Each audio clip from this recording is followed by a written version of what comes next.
Hi everyone, welcome to Madison YouTube channel. In this video, we're going to see about the sixth cranial nerve. The sixth cranial nerve is paralysis is one of the commonest faults of localized sign in cases of raised intracranial pressure. Sixth cranial nerve applied aspect பார்க்க போறோம் இந்த வீடியோல. ஏற்கனவே first and second பத்தி பார்த்திருக்கோம். இந்த வீடியோல வந்து சிக்ஸ்த் பத்தி பார்க்க போறோம். Sixth cranial nerve தான் one of the commonest localized sign.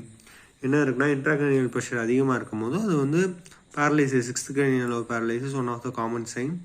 The susceptibility to such damage of the is due to the long course in the cisterna pontis to its sharp bend over the superior border of the petrous temporal bone.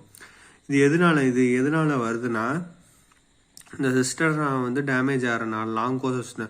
இது எதனாலனா sharp bend இருக்குமா superior border of the petrous temporal bone and the downward and shift the brainstem towards the foramen magnum and produces a raised intracranial pressure. இதனால வந்து intracranial pressure வந்து அதிகமாக இருக்கும்.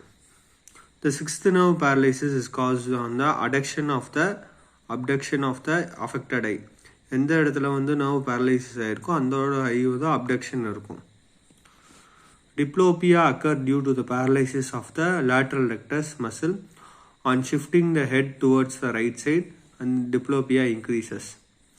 Diplopia வந்து நார்மலாக வந்து lateral rectus muscleனால வந்து அஃபெக்ட் ஆகுது. such muscles of shifting.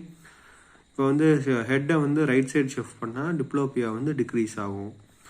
Right lateral rectus muscle வந்து on shifting the head towards the right side diplopia decreases. இதுதான் சிக்ஸ்த் கிரேனியல் நர்வ் பற்றியோட அப்ளைட் ஆஸ்பெக்ட்ஸ். தேங்க்யூ. இந்த வீடியோ பிடிச்சிருந்துச்சுன்னா லைக் பண்ணுங்கள், ஷேர் பண்ணுங்கள், சப்ஸ்கிரைப் பண்ணுங்கள்.